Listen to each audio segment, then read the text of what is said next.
Assalamualaikum warahmatullahi wabarakatuh. Selamat sejahtera dan salam UTM Sanjungan Bangsa. Saudara dan saudari sekalian, pada masa kini, sains dan teknologi telah berkembang pesat dengan pelbagai inovasi dan kajian yang telah dijalankan. Kemajuan ini dapat membantu manusia untuk mempunyai kehidupan yang lebih baik. Namun, belakangan ini kita sering dikabarkan dengan peningkatan kes COVID-19, terutamanya sekali di negara kita sendiri. Oleh sebab itu, institusi pendidikan khasnya di peringkat universiti mengalami kekangan untuk meneruskan pembelajaran seperti biasa. Untuk mendapatkan lagi pencerahan, rakan-rakan saya akan cuba mengupas dengan lebih lanjut cabaran yang dihadapi pada ketika ini di peringkat universiti. Pada 16 Mac 2020, Perdana Menteri Malaysia Yang Amat Berhormat Tan Sri Datuk Muhyiddin Yassin telah mengumumkan pelaksanaan Perintah Kawalan Pergerakan di Malaysia akibat penularan wabak COVID-19. Aktiviti yang melibatkan pengumpulan orang ramai seperti pelaksanaan kelas secara fizikal turut dibatalkan. Hal ini menimbulkan kegusaran di dalam kalangan pelajar. Institusi pengajian tinggi memandangkan mereka harus melakukan proses pembelajaran secara dalam talian.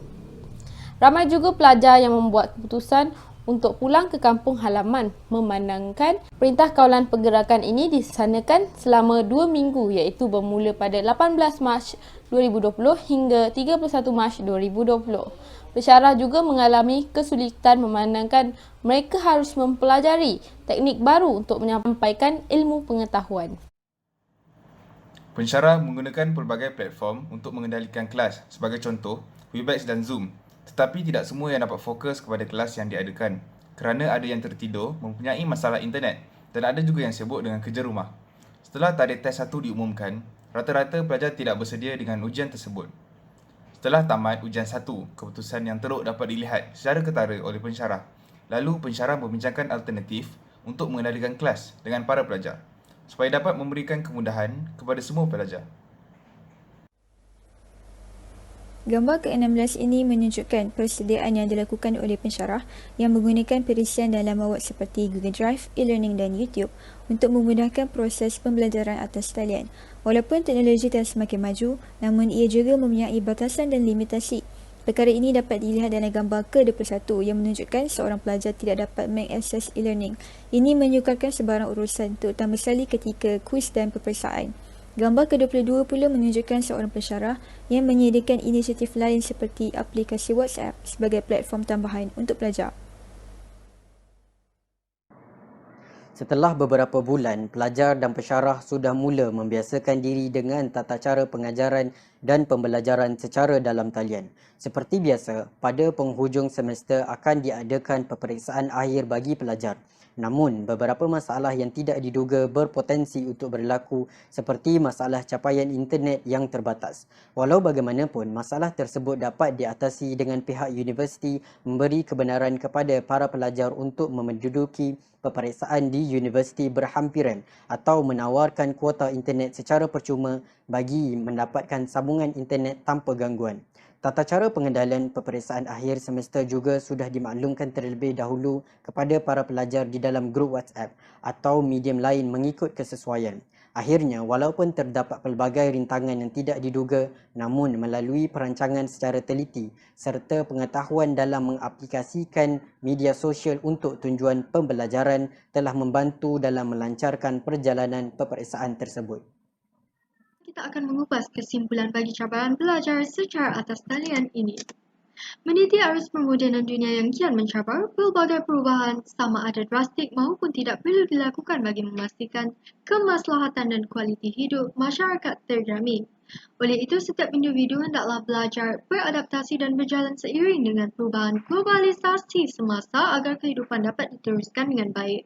Walaupun terkadang perubahan tersebut bukanlah sesuatu yang menyenangkan maupun mengikut jangkaan kita, namun tidak dinafikan bahawa sudah menjadi lumrah insani untuk mengalami kesulitan apabila terpaksa memulakan sesuatu yang baharu. Begitu jugalah situasinya yang dihadapi oleh para pensyarah dan mahasiswa apabila terpaksa mengaplikasikan kaedah kuliah secara atas talian akibat penularan penyakit COVID-19 yang semakin berleluasa dan mudah tersebar, terutamanya jika tidak mengamalkan penjarakan fizikal. Saban hari, Dengan kewujudan teknologi sedia ada yang serba canggih, masyarakat mula menerima norma kehidupan baharu dengan hati yang terbuka dan menyesuaikan diri dengannya. Walau bagaimanapun, terdapat segelintir masyarakat yang dilaporkan menghadapi tekanan mental dan emosi kerana perubahan yang begitu drastik. Dan hal ini tidak terkecuali bagi para mahasiswa. Oleh itu, sebagai anggota masyarakat yang berbilang bangsa dan agama, kita hendaklah saling prihatin terhadap perihal sesama kita agar bantuan yang sewajarnya dapat diulurkan kepada mereka yang memerlukan sebelum terlambat, serta mengelakkan kejadian yang tidak diingini berlaku.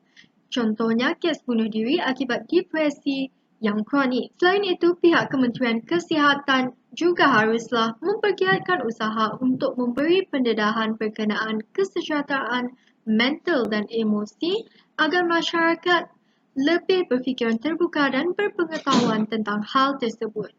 Antara aktiviti yang boleh dilakukan termasuklah mengadakan kempen nasional, memperbanyakkan iklan-iklan yang berkaitan di media massa dan menyediakan medium yang dapat diakses dengan mudah bagi masyarakat mendapatkan panduan sekiranya mengalami masalah-masalah psikologi. Akhir sekali saya menyeru bagi mana-mana pihak yang menyedari mereka berkemungkinan mempunyai gejala-gejala yang berkait rapat dengan masalah tersebut, usahlah segan mendapatkan rawatan dan segeralah berjumpa dengan pakar agar masalah tersebut tidak berlarutan.